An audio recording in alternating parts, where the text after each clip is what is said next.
El hombre propone y Dios dispone. Habíamos propuesto celebrar hoy una edición especial de Nos Interesa Saber dedicada a las persecuciones y a las matanzas de cristianos, de las que tan poco se habla, y de repente nos encontramos con la estupendísima noticia de que el cónclave ha concluido rápido y bien, con la elección de un nuevo papa, de León XIV, a quien vamos a dedicar, lógicamente, parte de nuestro programa de hoy, sin perder de vista el motivo original por el que hemos convocado a las cuatro personalidades que enseguida les presentaré.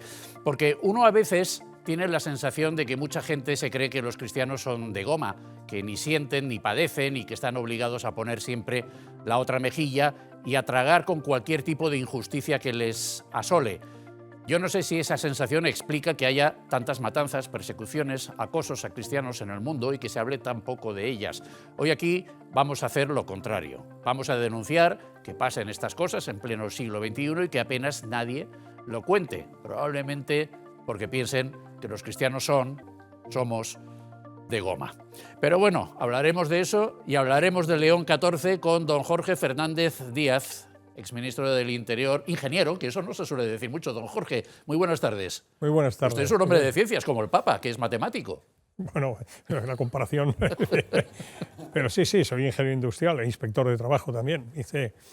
Me acuerdo cuando hice las oposiciones, me dijeron que no las podía hacer porque hay que estudiar mucho Derecho, y yo me permití la broma y pido perdón. Bueno, pues habiendo estudiado Ingeniería, yo creo que Derecho tampoco es tan difícil, que me perdonen los abogados. Sí, don Jorge, muchísimas gracias por haberse desplazado desde Barcelona para poder asistir a este debate aquí en la Comunidad Valenciana. A su lado está don Remigio Benito, que es catedrático de Derecho Eclesiástico y del Estado de la Universidad Cardenal Herrera CEU. Don Remigio, muy buenas tardes. Buenas tardes. Y muchísimas gracias por salir, si me permite usted, de la cueva profesoral en la que usted normalmente se refugia, sí. y que muy poquitas veces tiene usted, en fin, nos concede usted a los periodistas la oportunidad de tenerle en un programa. Esta es la segunda vez que yo tengo ese placer y ese honor, y se lo quiero agradecer muy, muy cordialmente. Sí, concretamente hoy ha sido por el tema que se trataba, si no ya le había dicho que no, porque no me gusta y en ninguna medio de comunicación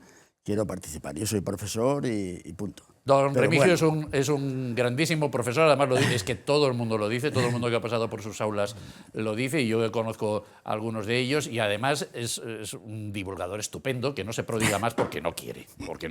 A su lado está Raquel Martín, que es responsable de comunicación de ayuda a la Iglesia necesitada en España y que se acaba de desplazar desde Madrid para venir. Aquí tenemos Barcelona, Madrid, Valencia, en fin, tenemos de todo. Raquel, muy buenas tardes. Muy buenas tardes. Hombre, es que hablar de estos temas como para no venir. ¿Verdad? Como para no venir. Bah. Son importantísimos y esperemos que demos clarificación en algún punto. Yo creo que esto es providencial, ¿no? Que haya pasado también lo del Papa, teniendo previsto este debate con estas cuatro personalidades, porque tengo que hablarles también de Amparo Baviera, que es la portavoz de Neos en Valencia. Amparo, y además también, bueno, con cierta frecuencia viene a algunos programas de la casa, en donde la queremos muchísimo. Amparo, que encima hoy es tu santo, la Virgen de los Desamparados. Bueno, que hay varios santos o varios días de celebración, igual que pasa con San Vicente, pero hoy es el Día de la Virgen. Felicidades, Amparo. Muchísimas gracias por la invitación y por todas las veces que nos dejas que Neos hable en los programas de televisión. Muchísimas gracias. Bueno, lo primero es León XIV. Hay tanto que comentar. Primero, que sea un hombre relativamente joven, 69 años, lo que hace presagiar, digo yo, que haya un pontificado largo al estilo de Juan Pablo II. Luego la elección del nombre, el origen, que es americano, pero es del norte y también es del sur, porque tiene doble nacionalidad estadounidense y peruana. Es matemático, es hombre de ciencia, de fe y de ciencia. En fin, ¿por dónde le hincamos el diente al asunto? Don Jorge, empiece usted, por favor. Bueno, ha sido una coincidencia providencial que, teniendo convocado este programa desde hace tanto tiempo, efectivamente estemos hoy aquí domingo comentando la elección de León XIV, ¿no? Para mí, en fin, una impresión prima facie, ¿no?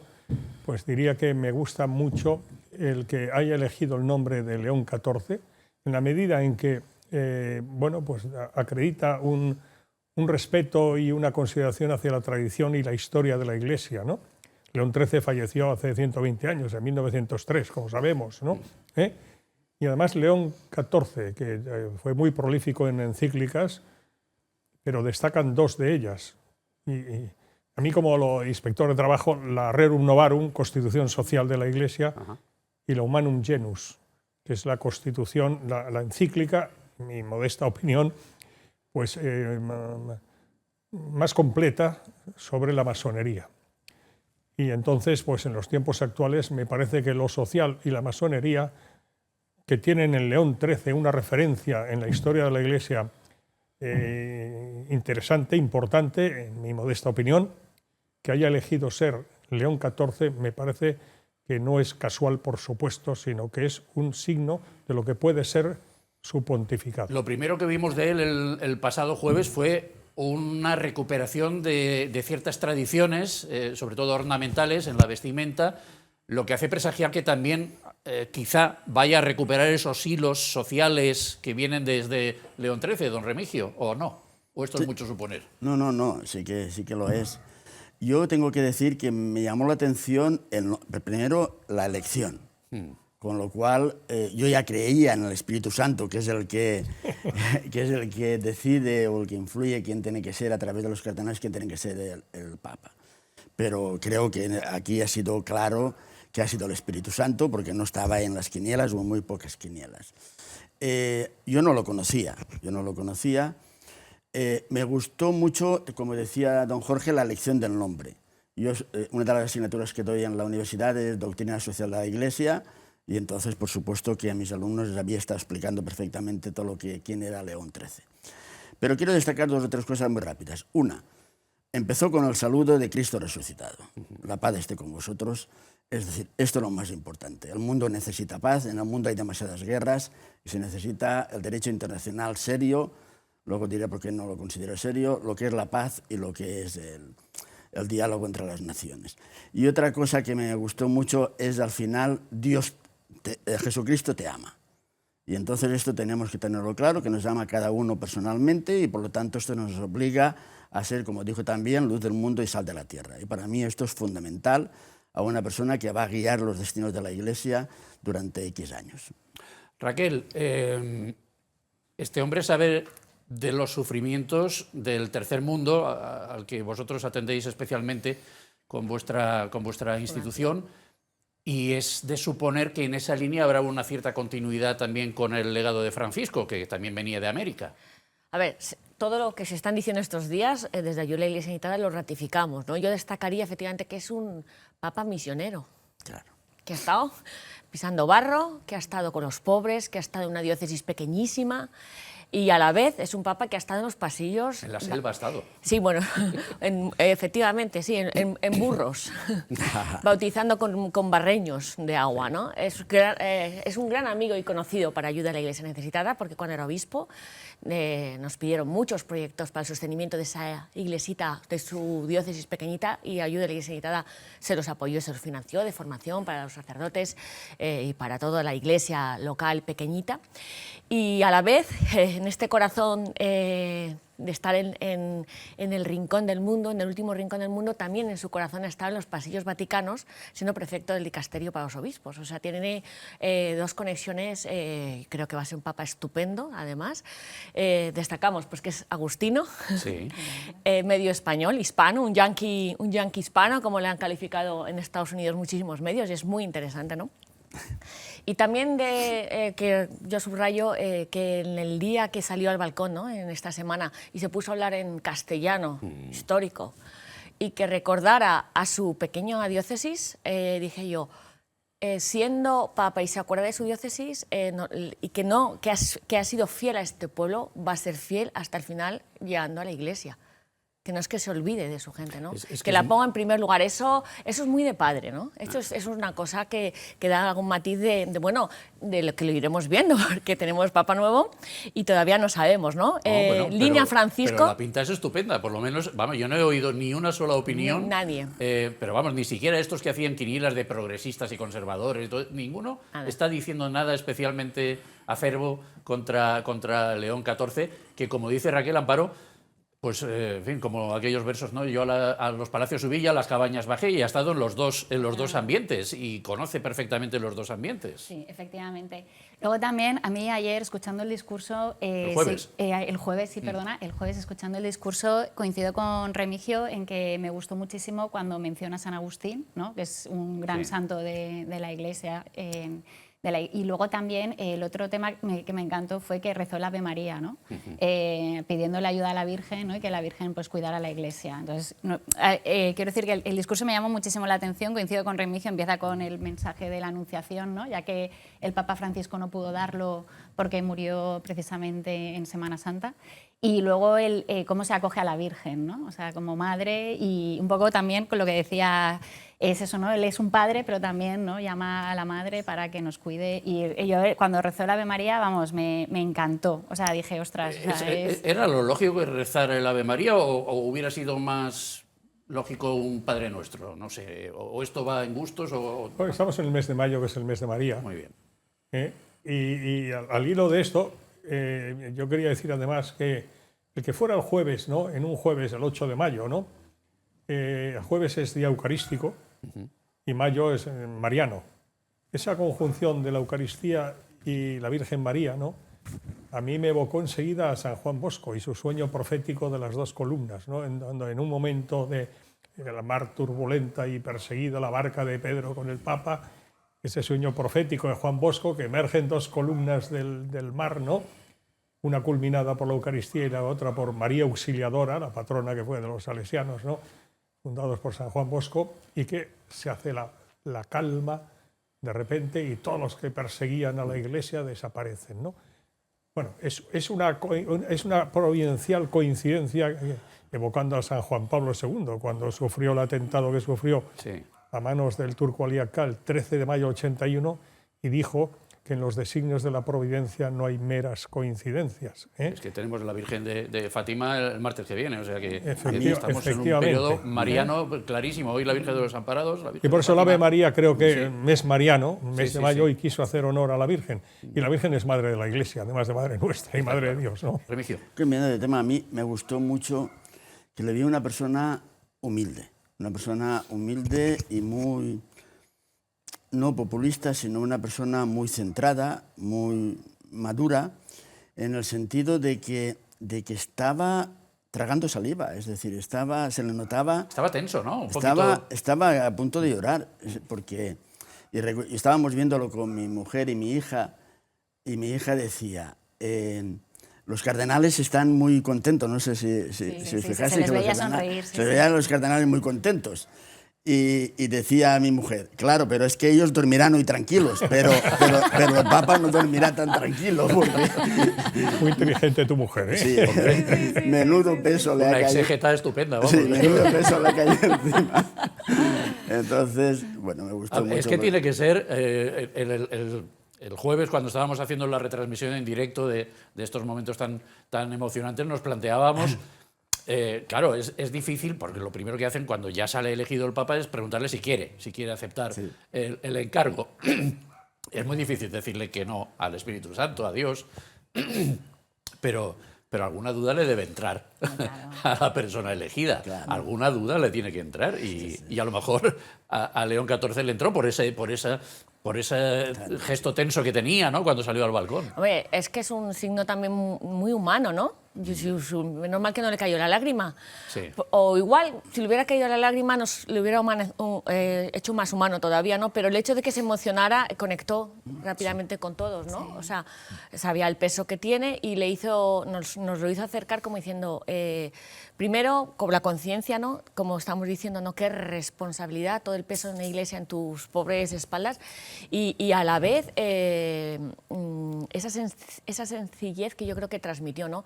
Hablabas tú de la vestimenta, ¿no? Yo creo que lo poco que sabemos de él ya marca unas cositas, ¿no? El coger el nombre, volviendo a la tradición, ¿no? de León XIII, de la doctrina social de la Iglesia, el padre de la doctrina social de la Iglesia, cogerlo y luego volverse a poner la casulla que ya la llevó Benedicto y Juan Pablo II, en el fondo fue un mensaje decir, la tradición viva, O sea, no es que no soy ni nuevo, o sea, lo bonito de nuestra Iglesia, y fue el orgullo que lo vimos todos, es que se hace todo nuevo, las cosas son nuevas, sí. Es lo de siempre, como le pasó al pontificado de Francisco, no cambió nada, es lo de siempre, pero de repente nuevo, distinto, parece que lo acabamos de estrenar, ¿no? La misión, incluso hasta las palabras que pronunciaba el Papa Francisco parecían nuevas, ¿no?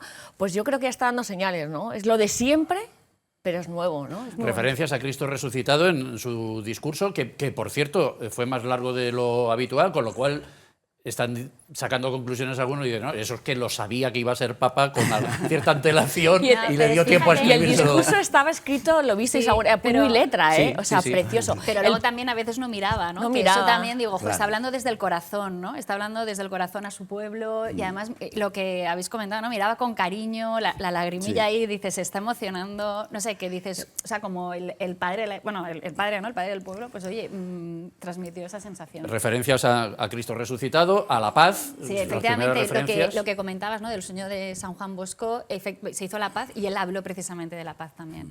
Luego algunas referencias también a no tener miedo, que también es muy de San Juan Pablo II. Y al diálogo, al encuentro, eso que desde el primer momento ya ha puesto... ¿Este va a ser un papa ecuménico, Raquel? Por supuesto. Es especialmente ecuménico, todos lo son. No lo dudamos, porque ya de hecho su talante ha sido así, siendo obispo, ¿no? Al encuentro del diferente, del distinto, ¿no? Dio un mensaje de tender puentes, eso es muy línea Francisco, que es lo de siempre de la Iglesia, como digo, y de repente se nos hace nuevo, ¿no? Claro que lo va a ser, ¿no? Y un mensaje de cómo llegar a esa paz, diálogo, entendimiento, buscando, yendo todos juntos, en unidad. Bueno, en un momento dio casi 4 coordenadas de lo que puede ser su pontificado. Remigio, ¿qué pueden haber visto los otros 132 cardenales en el nuevo papa? ¿Qué dijo tu mujer? Que es un agustino que viene después de un jesuita, que no es habitual de tener papas de órdenes, ¿no? Ahora hemos tenido al jesuita, ahora al agustino. ¿Qué pueden haber visto en el que les haya llamado especialmente la atención para estos tiempos en los que nos movemos convulsos geopolíticamente, convulsos también dentro de la propia Iglesia, con esas tendencias que hablábamos antes, más progresistas, más conservadoras, más reformistas? ¿Qué pueden haber visto? Bueno, yo no lo sé, pero de todas maneras... ¿Qué buscarían? No, exacto, eso sí. Y yo creo que... A ver, yo estaba pensando, cuando estaban oyendo los comentarios de los periodistas, de los que se llaman expertos, que a veces los expertos pues son lo que son, ¿no? Yo estaba pensando, bueno, está América del Norte, está toda Latinoamérica, quieren meter a Europa por sus ascendientes, franceses y españoles. Francesa y española. Pero yo me preguntaba, ¿y África? ¿Y Asia? Y, claro, es decir... Podemos entender, porque Europa no es... Europa, luego si acaso hablaremos de Europa con el tema que nos ocupaba hoy, pero Europa tiene una responsabilidad que no está cumpliendo en la defensa del cristianismo. Es Latinoamérica el que más está actuando, es África, y entonces está un poco descuidado todo este continente. Yo creo que precisamente el ser un conclave tan universal, con tantos países, 71 países, con tantos cardenales de distintos sitios, de África, de Asia, etcétera, etcétera, yo creo que han querido tener una persona que pueda representar, como decía Raquel, ese carácter misionero. Don Jorge, que ya nos vamos enseguida a publicidad, pero quiero también escuchar algún comentario suyo al respecto. ¿Por qué la habrán elegido? Un papa, por cierto, que siendo norteamericano no habló en inglés, habló en italiano y en español. Por primera vez. El diario italiano La República le definió tiempo atrás, no mucho tiempo atrás, definió como un estadounidense, el menos estadounidense de los estadounidenses. El diario de la República Italiano. Está en la historia al respecto. Quiere decir que, efectivamente, él nació en Chicago, como sabemos, en el año 55, pero efectivamente tiene la doble nacionalidad, tiene la nacionalidad peruana. Ayer el gesto de referirse a su diócesis peruana, ¿no? Chiclayo y a Perú, y hablar también en español, rezar la Ave María, como muy bien señalabas, Vicente, son gestos que efectivamente es la unidad en la continuidad, ¿no? Es la novedad en la continuidad, en la tradición de la Iglesia. Y desde luego, si se me pregunta, como preguntabas a Remigio, que efectivamente no estábamos en el aula, en la Capilla Sixtina, ¿no? Yo creo que sin duda fue en la cuarta o quinta votación. Sí. Y efectivamente no estaban las quinielas, como se ha comentado. Y la cuarta o quinta votación en la historia de la Iglesia, él es el 267 sucesor de Pedro, ¿no? Como sabemos, ¿no? Pues ha habido, en fin, cónclaves que han sido largos. Bueno, alguno de varios años. O sea No, que, ya sin remontarnos al medievo. Jorge, que cuando nos vamos a publicidad. simplemente Acábame decir, la idea, yo por creo favor. que le conocían, su carácter misionero, agustino, y un hombre que puede hacer una síntesis muy equilibrada entre la tradición y el tiempo que estamos viviendo en estos momentos. Como dicen algunos vaticanistas, la línea de la Iglesia es siempre la misma, pero hay diversos acentos, ¿no? Como con las cervezas estas. Buena definición. Que tienen acentos distintos. Y es una mala noticia, la elección de León XIV es una mala noticia para los ateos, porque reúne ciencia y fe. Claro. Estaba pensando John González Hurtado con su libro sobre la ciencia que demuestra que Dios existe y pensaba yo que estaría especialmente gozoso en estos días con esta elección papal. Sin duda, Nos vamos sin a duda. publicidad y volvemos enseguida, que tenemos que hablar de las persecuciones a los cristianos en medio mundo y a veces más cerca de lo que nosotros mismos nos pensamos.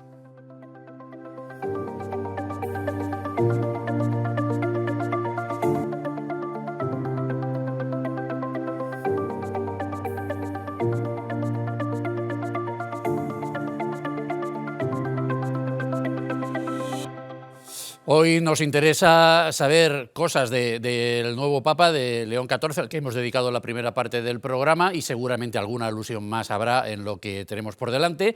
Pero hemos convocado a estas 4 personas, 2 hombres, 2 mujeres, para hablar de persecuciones y matanzas silenciadas de cristianos. Son Jorge Fernández Díaz, Remigio Beneito, Raquel Martín y Amparo Baviera.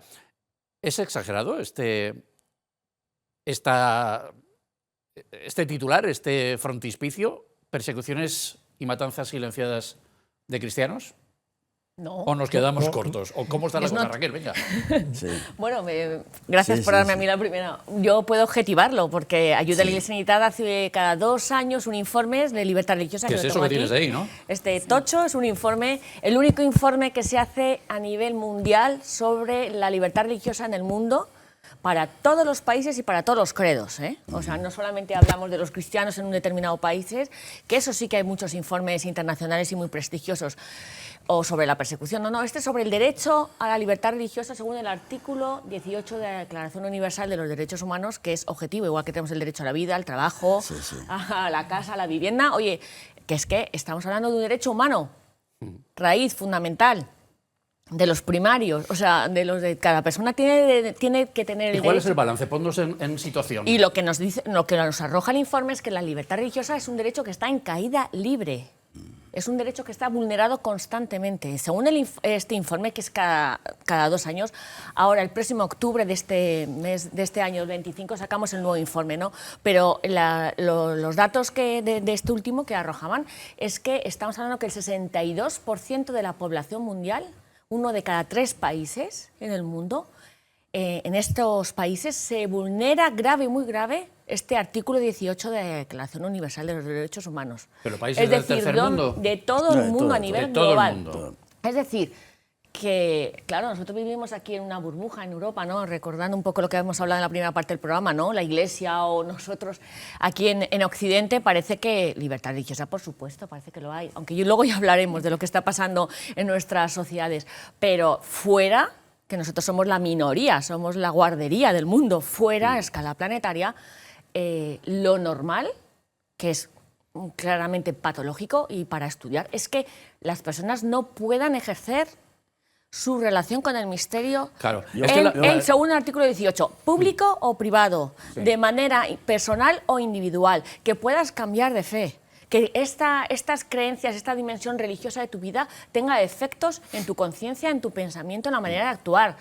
no es que me dejes ir a misa, que ahora hablaremos del derecho al culto, no, que es que mi creencia implique todos los ámbitos de mi vida, también el laboral. Les confieso y eso no pasa a hoy. los televidentes y a ustedes que cuando, en fin, que yo pensé en celebrar este debate, pues a raíz de alguna información suelta de esas que aparecen en páginas, en pequeñito y en páginas interiores de pues una iglesia en no sé qué país del tercer mundo donde hay gente en misa y de repente llegan unos y les ponen unas bombas y los matan a todos. Entonces, de esas hay unas cuantas.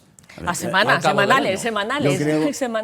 A mí lo que me preocupa... Y nadie se entera, cuando por lo había menos preparado aquí. el tema, hay dos partes. Una, las dictaduras comunistas es un problema en la persecución a los cristianos. Yo no sé si estas personas tienen alguna reminiscencia neurótica de la primera infancia. Bueno, el cardenal chino, que ha estado en el cónclave, le dieron un permiso de 10 días y gracias. Y Laos, y Vietnam, y Corea del Norte... Pero es que también todo lo que es el islamismo radical, es decir, lo que no puede ser es que más de 39 países donde está el Islam como religión estatal están persiguiendo y están haciendo unas auténticas matanzas. Nigeria, el Congo, el Afganistán, etcétera, etcétera. Esto no puede ser. Yo lo que quería destacar, y si acaso después incidimos, ¿qué está haciendo la ONU? Nada. De la Comisión de Derechos Humanos, del Consejo de Derechos Humanos de la ONU, 15 países que forman parte son países que están persiguiendo cruelmente a los cristianos. Hombre, esto no puede ser, esto no puede ser. ¿Qué está haciendo la Unión Europea? Nada, se pone de perfil. La Unión Europea ha llegado a nombrar un coordinador, el coordinador para la lucha contra el odio musulmán o contra el odio judío, semita, y no ha lo permitido contra el odio a los cristianos. Pero bueno, es que es increíble. Bueno, esto abundaría en la descristianización de Europa, ¿no? No, es que la cristianofobia, efectivamente, pues está absolutamente tolerada. Es decir, como muy bien ha dicho Remigio, pues, efectivamente, la islamofobia, y me parece muy bien que se persiga. El odio contra lo que sea, el odio no es aconsejable. Cuando ese odio, además, suele ir aparejado de violencia, pues ¿qué vamos a decir, no? Y evidentemente contra los judíos, ¿no? Y con la Segunda Guerra Mundial y la persecución de los nazis, pues ya, claro, el antisemitismo, por definición, ya hay una cierta ya prevención, ¿no? Pero efectivamente, lo que existe hoy en el mundo es una cristianofobia, ¿eh? Y está muy bien traídas las referencias que han hecho Remigio y Raquel, ¿no? En sus intervenciones. No digo Amparo porque todavía no he intervenido, digo que efectivamente el silencio es atronador, el de la ONU. ¿Y por qué? Yo tengo mi tesis, la puedo mencionar. ¿Cuál es la tesis? Como antes he mencionado a León XIV y he aludido a León XIII y al Humanum Genus, bueno, pues porque hay que recordar que el diablo existe, y hay que recordar lo que es la masonería como estructura operativa del diablo para conseguir efectivamente ser el príncipe de este mundo y quitárselo de las manos de Dios. Y es evidente que esa institución existe y penetra las instituciones pero León XIV multinacionales. el jueves dijo que el mal no triunfará. No, además no, lo dijo, no prevalecerá. No prevalecerá. No, por supuesto. Y Jesucristo dijo que las puertas del infierno no prevalecerían contra la Iglesia. Otra cosa es que no dijo que no sería perseguida. Exacto. Es que ahí es donde quería ir yo también, ¿no? Es decir, Tertuliano ya dijo que una vez que había visto el resultado de las persecuciones de Nerón, no habían llegado todavía las de Diocleciano, que ya fueron a comienzos del siglo IV, ¿no? Y dijo que la sangre de los mártires es semilla de cristianos.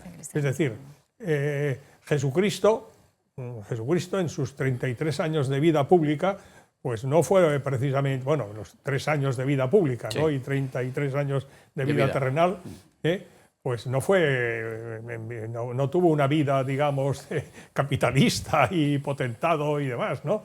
Y evidentemente, como él dijo, si al maestro le han perseguido como me han perseguido a mí, pues a los discípulos no son más que el maestro. Bueno. Y la Iglesia ha de pasar también su Semana Santa y su pasión como en la medida en que es el cuerpo místico de Cristo, ¿no?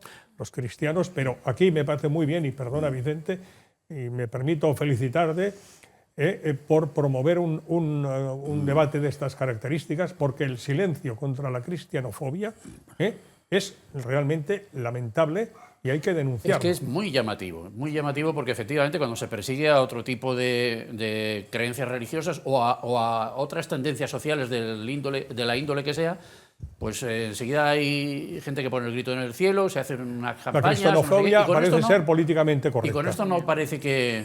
En fin, como citaba Jorge a Tertuliano, a ver la otra contertulia, a ver qué nos dice. Sí, bueno, Amparo. y en primer lugar, bueno, aparte de que los organismos internacionales no están haciendo nada, en los medios de comunicación este tema se silencia y no recibe la suficiente atención, ¿no? A ver, ya no solo es el hecho de la persecución, que ya es la vulnerabilidad del derecho a la libertad religiosa, sino también la gravedad de la violencia y las atrocidades que se están cometiendo. Porque el otro día yo leía una noticia de la matanza en Nigeria y casi se me saltan las lágrimas. O sea, con la violencia salvajada que hacían el fundamentalismo islámico matando a los cristianos, ¿no? Y entonces luego, como decían eso, ¿no? Que la gente huía, o sea, ya perdías tu casa, alterabas tu vida y huías de todo, renunciando a todo lo que habías conseguido con tu trabajo, y entonces huían a otras parroquias y entonces que algunos volvían bajo riesgo de perder la vida y algunos se arriesgaban para ver si podían recuperar algo, si podían encontrar algún familiar que aún viviera, ¿no? Y algunos tenían suerte y volvían con vida y otros no volvían, ¿no? Y luego también leía que habían encontrado unos familiares muertos por el olor que desprendían, ¿no? Claro. O sea, y luego el escenario, o sea, no me lo quiero ni imaginar, ¿no? O sea, ya no es el hecho de la persecución de la vulnerabilidad, sino de las atrocidades que se están cometiendo. Y lo mismo en las dictaduras comunistas, ¿no? O sea, tú lees lo que está pasando y dices, ¿cómo puede ser que en pleno siglo XXI, esté pasando lo que está pasando ahora mismo? Hay 3 autores que son los que están hoy en día, según nuestros datos, que son los que están atacando a este derecho de la libertad religiosa y en concreto a los cristianos. Uno, efectivamente, es el islamismo radical, los terroristas, que ahora, si queréis, dos pinceladas de los datos que tenemos, sobre todo en el Sahel, en la parte de África, que es un recrudecimiento muy, muy llamativo, como dices tú, muy violento. El segundo, obviamente, son las dictaduras totalitarias. Corea del Norte, no quiero ni contar lo que puede estar pasando allí. Los gulags se van a quedar pequeños. Cuando la gente empiece a hablar de lo que está pasando ahora mismo en Corea del Norte o en tantos países, ¿no? Y luego, el otro tercer factor, que es el menos conocido y que aquí no se ha salido todavía, pero que afecta a miles de millones de personas en el mundo, es este nacionalismo étnico-religioso, que el ejemplo, el exponente es la India. Sí. Que claro, la India tiene muy buena propaganda, ¿no? Oh, la paz, Gandhi, ¿no? La formación, buen rollo, el yoga, ¿no? Que está en riesgo de guerra muy Con importante. Pakistán. Sí. Pero esta mentalidad nacionalista impuesta por este hinduismo muy radical, que tú lo ves y tú preguntas a la gente ahora mismo con una encuesta y dicen, no, la India es paz, amor, armonía, yoga. Y pero, sin embargo hay tal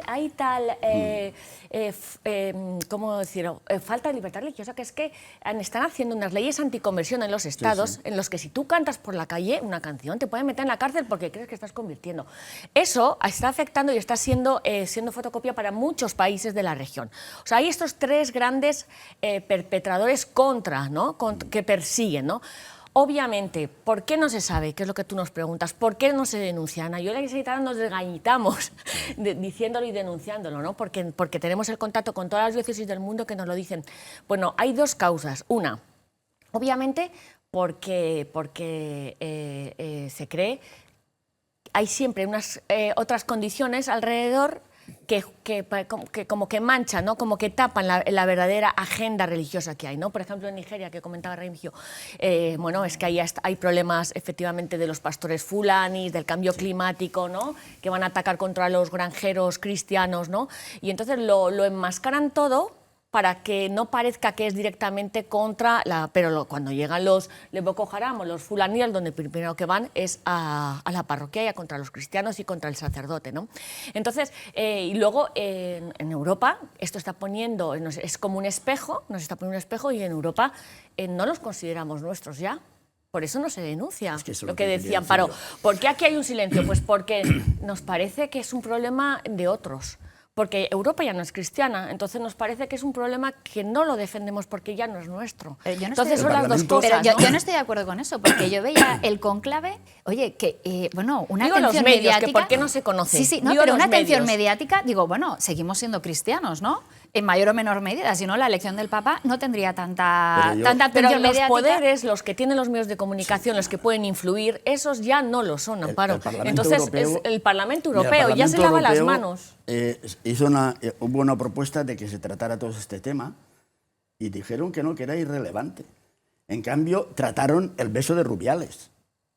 Que es clave. Y al día de lo que dice Remigio, el Parlamento Europeo condenó al nazismo y al comunismo como las ideologías totalitarias que causaron en Europa, pues, en fin, las matanzas de millones de seres que causaron, ¿no?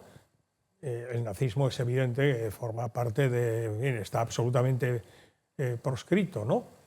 Pero el comunismo, por ejemplo, está gobernando en España. O sea, es decir, y el problema fue... es decir, que aquí esa diferencia, porque, repito, fueron las dos, nazismo y comunismo, ideologías totalitarias condenadas por el Pleno del Parlamento Europeo en resolución del año 2019. Uno de los problemas más graves que tenemos es, a ver, anteayer fue el día 9 de mayo. Hace 75 años que fue la declaración de Robert Schuman, Sí, señor. que fue el que inició un poco la formulación de toda la comunidad de la CECA, del carbón y del acero. Como Que dio origen al mercado común y a la Unión Europea. Naturalmente a la Unión Europea. Aquellos eran líderes cristianos en Europa. Robert Schuman, Spagas, Perry, Adenauer, etcétera, etcétera. ¿Dónde están esos líderes europeos cristianos ahora? No están. Es que no están. Es que no hay, es que se ha contaminado. Macron no, Sánchez tampoco. No, claro, y se está contaminando todo porque... Igual Tusk. Que todos estamos de acuerdo con la inclusión, pero se está... es decir... Pero, Remigio, ¿eso no hubo un intento también cuando se empezó a hablar de la elaboración de la Constitución Europea de poner referencias a las raíces cristianas? Es que se avergüenzan de las raíces cristianas, claro. Pero si es que, no sé... De todos modos, yo quiero decir una cosa. No, yo les citada que está en contacto con nuestros cristianos en Burkina Faso, en Irak, en Siria, en la India, en Pakistán, en Afganistán. Bueno, en Afganistán no hay cristianos nadie. Bueno, son todos minoría. Sí. Son todos absolutamente minoría. Y sin embargo, lo digo por sacar algo positivo, ¿no? Sin embargo, ellos tienen una conciencia de la importancia de su presencia y les da igual que sea minoría. A ver si me sé explicar. Sí. Que aquí, aunque empecemos ya, no ya en las instituciones, sino en nuestros barrios, en nuestras ciudades, en nuestro país, empecemos a ser casi minoría, tranquilidad y buenos alimentos. Porque nosotros tenemos la experiencia de que en estos lugares donde más se persigue, donde más se discrimina, donde más se margina, la fe allí ha pasado como un tamiz de pureza, de autenticidad, que verdaderamente los que quedan son unos actores civiles, que son unos actores que actúan en la vida pública, que no quieren ser ciudadanos de segunda categoría, que están ya, o sea, el diálogo no es que sea optativo, es que es fundamental, porque es que si no, no existes. O sea, tienen que entenderse con todos, que esto va un poco en la línea del pontificado que nos lo ha dicho, que ya venía desde Benedicto, Francisco y apunta a León, ¿no? El tender puentes, porque es que nos jugamos todo, porque si no hay entre todas las religiones, además, entre todos, porque el zarpazo del ateísmo es tan grande, del sinsentido, de la falta de criterio en la vida, del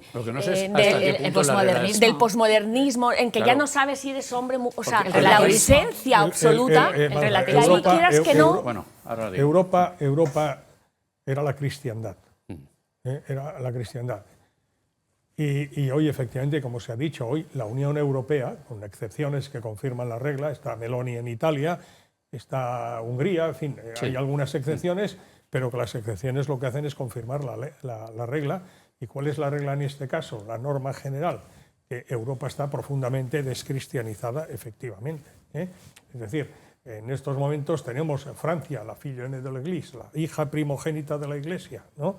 Como ha sido considerada por la Iglesia desde la conversión de Clodoveo el día de Navidad del año 496, ¿no? O 86. Bueno, pues Macron es el presidente de la República y, oiga, en su discurso en el Parlamento Europeo de presentación, cuando le correspondió a la presidencia pro tempore semestral del Consejo Europeo, pues era que el derecho al aborto fuera reconocido en la Carta Universal de los Derechos Humanos y en la Carta Europea de los Derechos Humanos. Es decir, en su discurso, repito, de presentación de programa semestral en el Parlamento Europeo. Claro, lo ha incluido en la Constitución francesa. O sea, sí, no, lo ha metido, pero y lo quería para Europa. Lo quería para Europa, es decir, lo que significa pasar de considerar el derecho a la vida desde la concepción hasta la muerte natural como una esencia de la cristiandad, a que sea derecho fundamental. A ver, Remigio, que enseguida nos vamos a publicidad también. Sí, no, yo quería introducir un tema para luego, si acaso, hablar, y es el tema de que también en España, yo como asesor jurídico de la Iglesia en muchas diócesis, noto esa matanza no, por Dios, pero sí esa persecución. Es decir, noto esa indiferencia o esa ignorancia en muchísimos temas, y se ven las leyes, por ejemplo, en todo el tema, luego si queremos lo comentamos, en el tema económico, en el tema de la enseñanza y de la educación, en el tema de la asistencia religiosa en los hospitales, cárceles, etcétera, etcétera, el tema en la participación de las autoridades en ceremonias religiosas, el tema del juramento que prohibido totalmente o quieren prohibirlo en la Iglesia, el tema de retirada de todo símbolo religioso, es decir, hay muchísimos temas donde realmente se está... Pues vamos a ver a cuántos de ellos nos da tiempo a hincarle el diente tras esta segunda y última pausa publicitaria del programa.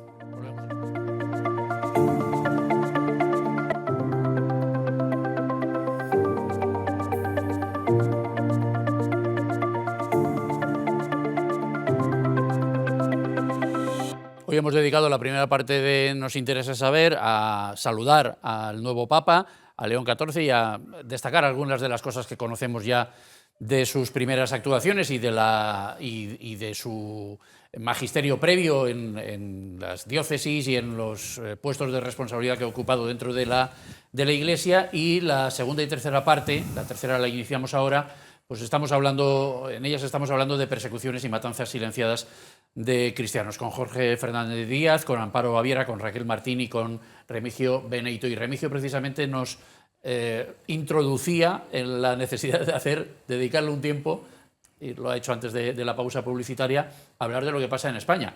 Pues estábamos en el marco europeo, hemos empezado por el extranjero lejano, aunque hay una cosa ahí, Raquel, que yo creo que también deberíamos, siquiera hacer una breve mención, porque claro, hablábamos de la India, hablábamos de China, se me ha caído el pingarillo.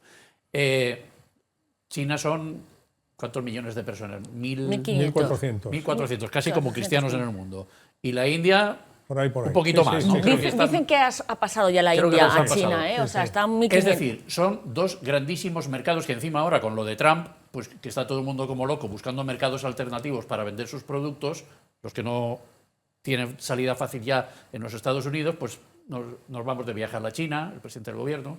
Miramos a ver qué posibilidades hay con la India. Quiero decir, la parte de mercado, la parte comercial, la parte pragmática puede estar influyendo también en que cerremos los ojos a las cosas que estamos comentando aquí. Por supuesto. Hay una cosa que hay que tener en cuenta. El derecho a la libertad religiosa, que en el fondo es el derecho de los cristianos como el de otros. Nosotros somos aquí cristianos y decimos nuestro derecho a existir es un derecho raíz, como digo. Y de él, aunque no nos lo creamos, y por eso gracias a estos programas hay que hacer este trabajo divulgativo, que en Ayuda Ilicitada, como digo yo, nos quedamos afónicos, de él emanan todos los demás derechos que tenemos, que los damos por hecho. El derecho a tener este medio de comunicación y poder decir lo que pensamos, el que exista, que normalmente no se permiten los medios de comunicación libres, el que exista y que vamos a venir aquí 4 personas, digamos lo que queramos, la libertad de expresión, de voto, de conciencia, de educación, de prensa, que yo eduque a mis hijos donde me da la gana. Bueno, todo el resto de derechos humanos emanan directamente del derecho a la libertad religiosa. Entonces, ¿qué pasa? Ojo, cuando en la India, en China, en estos países que decimos, hoy se están matando a los cristianos, ¿qué está pasando? Tú rasca. Y cuando veas que es que les matan por su fe, claro, si rascas es porque es que han caído como un efecto dominó el resto de derechos humanos. Y eso es lo que nos tiene que hacer a nosotros ponernos en alerta. Cuando en un país te empiezan a cerrar los medios, empiezan a controlar a las personas, no te puedes reunir, no puedes expresar tu fe públicamente como unas procesiones, como pasa en Nicaragua, y llevar, como has hecho toda tu santa vida, en un país mayoritariamente cristiano, que ya no estás hablando de minorías, que no estamos hablando de Pakistán, estamos hablando de un país católico, público y ya te restrinjan la posibilidad de que tú puedas hacer tu procesión cuando te da la gana públicamente. En el fondo, tú, si sigues ahí mirando, pasa lo que pasa. ¿Y qué pasa en China y en la India? Que me preguntas, pues que es que no hay derechos humanos en muchos aspectos. Y entonces, por eso, porque no hay libertad religiosa. Entonces, a lo que estamos llamados todos ahora, sobre todo los cristianos en esta Europa y en este contexto que nos pones tú, es a intentar explicar, como hacen nuestras minorías, pues estoy pensando ahora mismo en Siria y en Irak, en otros países, a intentar explicar que la religión nunca es una amenaza, que es un bien común, que es un bien valiosísimo. Y ahí estamos unidos con los judíos, con los evangélicos. Pero hay líderes mundiales, que allá donde hay... Pero hay líderes mundiales que creen que el Papa, que es líder de una comunidad de 1.400 millones, cualquier día de estos toca silbato y nos ponemos los 1.400 con arcabuces y vestidos de guardias suizos a combatir No, la Iglesia nunca hace eso. El peligro a lo mejor lo ven en eso. No, el peligro está en que somos libres, en que educamos como queremos. El ministro del Interior, venga. Y que construimos obras de caridad. Y eso, ese es el peligro, que nosotros construimos obras de caridad, construimos hospitales, construimos escuelas, colegios. Ese es el peligro. No que nosotros vayamos a coger un fusil o un Kalashnikov como hacen en Nigeria. Vamos a ver, cuando yo he hecho la referencia al diablo, la he hecho con plena conciencia, ¿no? Sí. Porque empiezo por decir que en estos momentos, y como han dicho algunos desconocidos, algunos exorcistas, ¿no? Pues en exorcismos que han practicado, ¿no? Es decir, que el mayor éxito, el mayor triunfo que había conseguido el diablo era que la gran mayoría del mundo no crea en su existencia, con lo cual se mueve con absoluta impunidad. Y eso conviene recordarlo, ¿eh? Es decir, el mayor éxito del demonio en estos momentos, del diablo, es haber conseguido que el mundo no crea en su existencia. Y entonces se mueve con impunidad. Nadie se protege de algo que sabe que es una fantasía, que es Caperucita Roja y el lobo, ¿no? En fin, es un cuento de niños. No, mire usted. Yo, y perdón por la referencia personal, pero como no es por mí, sino por el interlocutor, que sí que es una autoridad, yo no puedo olvidar, ¿no? una audiencia que tuve de 55 minutos con Benedicto XVI, donde me habló literalmente, y como han pasado 10 años, porque fue el 17 de junio de 2015, habló literalmente de que el diablo quería destruir España. Me lo dijo a mí, y hay un acta de eso. El diablo quiere destruir España. Yo recuerdo que me quedé tal, porque ¿Era usted ministro entonces?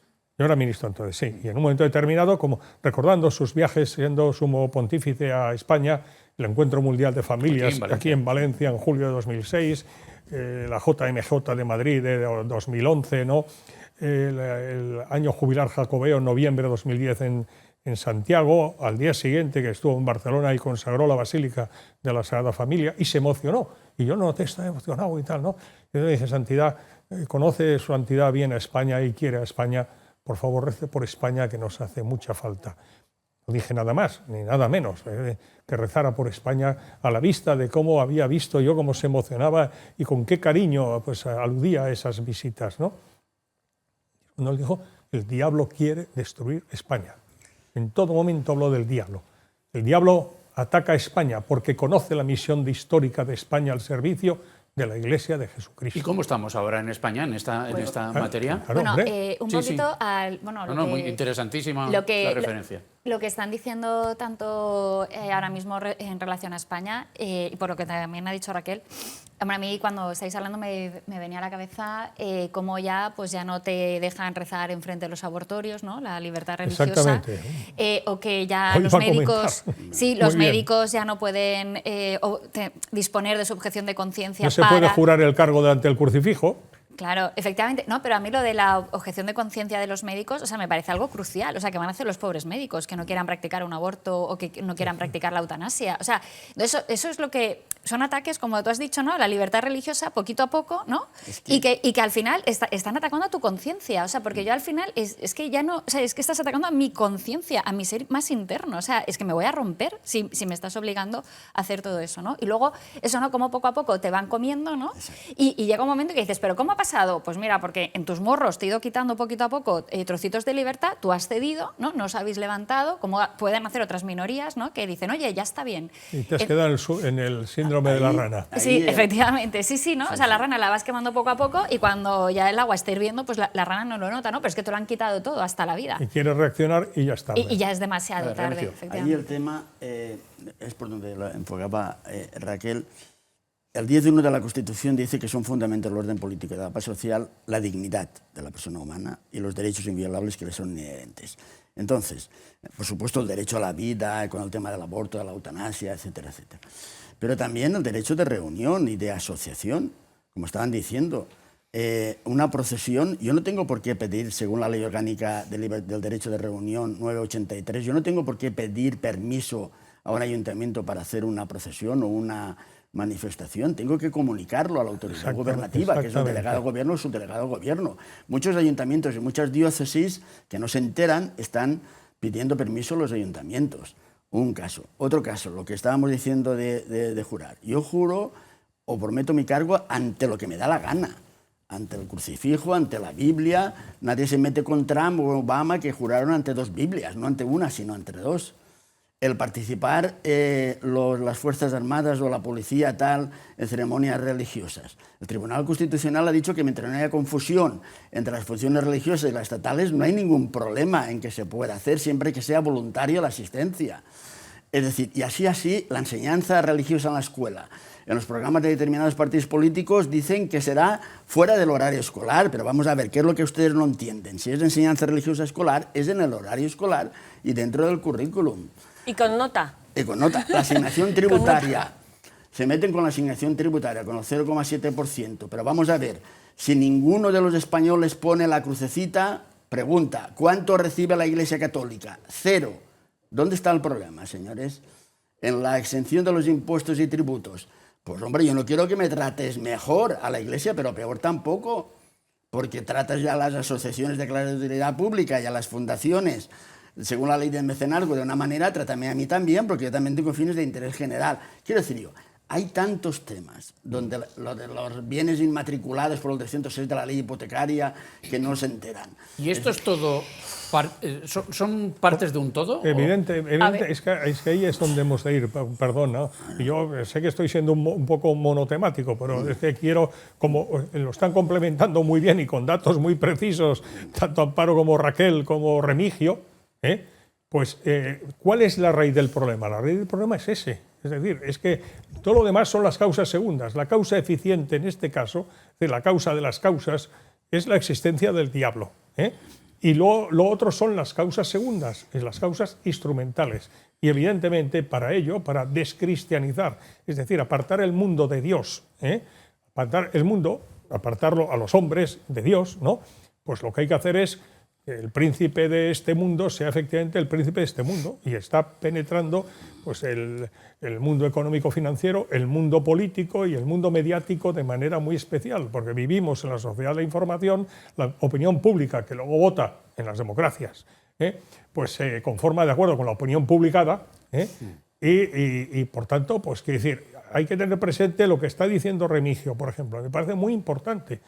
Es decir, pero es que la Iglesia, debo decir que la Iglesia, en este caso, pues la Conferencia Episcopal Española, tiene que alzar la voz, porque poco a poco, efectivamente, es lo que decía Paloma, pues al final, Amparo, perdón, nos están sumiendo en el síndrome de la rana. Pues, es decir, el diablo es muy malo y es muy astuto. A ver, y sabe que si de repente pues, nos mete en agua hirviendo, habrá que llamar a San Miguel Arcángel o a quien sea y que ponga Bueno, un por poco cierto, de ya orden. que hablas de eso, y perdona, y ya Sí. me callo, el Papa fue elegido en un 8 de mayo, que hasta el Concilio Vaticano II era la fiesta litúrgica a San Miguel Arcángel. Pues ya tenemos y la el- oración a San Miguel Arcángel la hizo León XIII. Cuando tuvo la revelación en 1884 de la visión del demonio. de los demonios que sobrevolaban Roma, etc.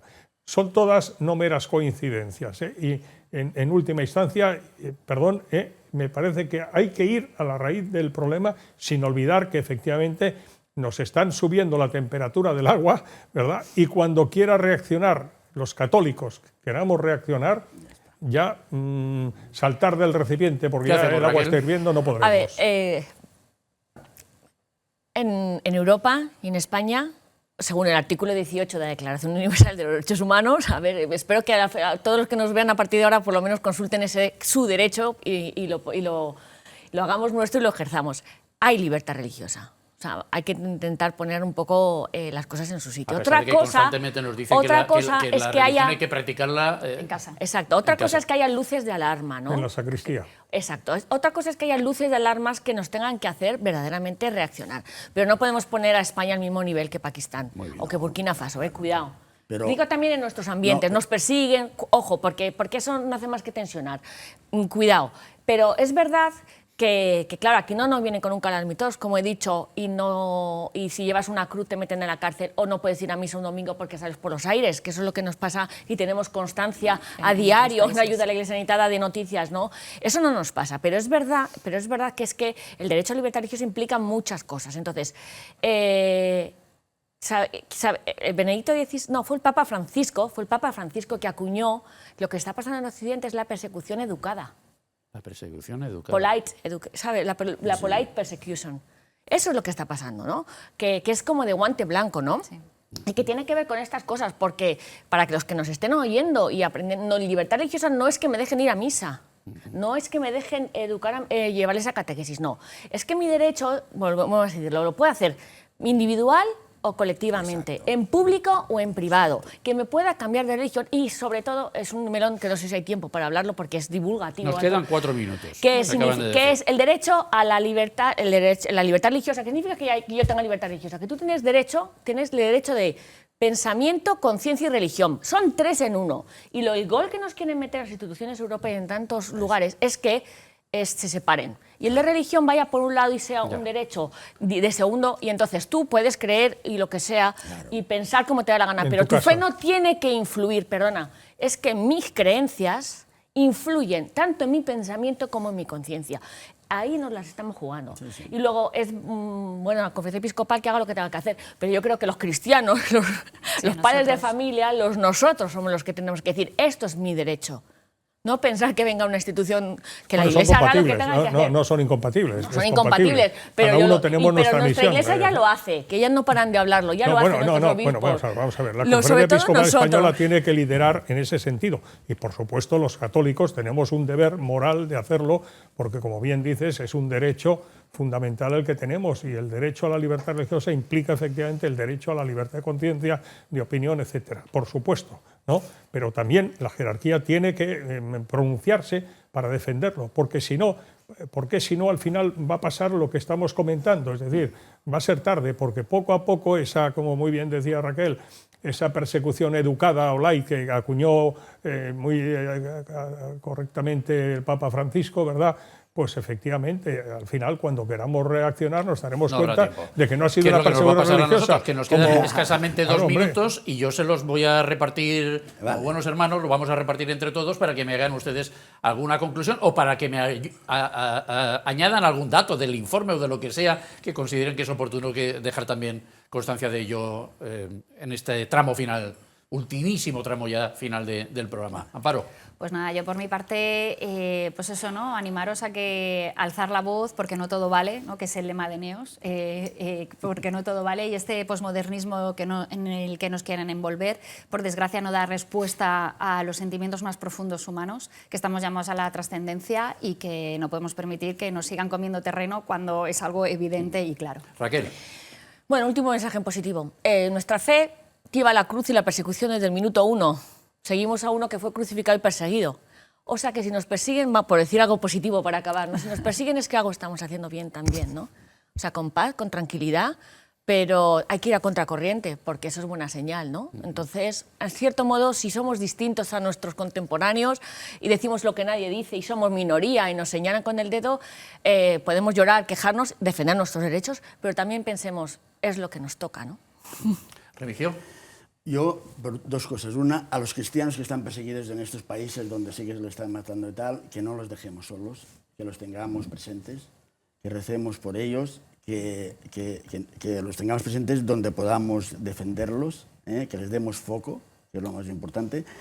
y a nivel de Europa y a nivel de España que tengamos claro cuáles son nuestros derechos, que el derecho de libertad religiosa es un derecho matriz que tiene muchos derechos que se derivan de él y que por lo tanto empecemos a defenderlos y a ejercerlos en la vida pública.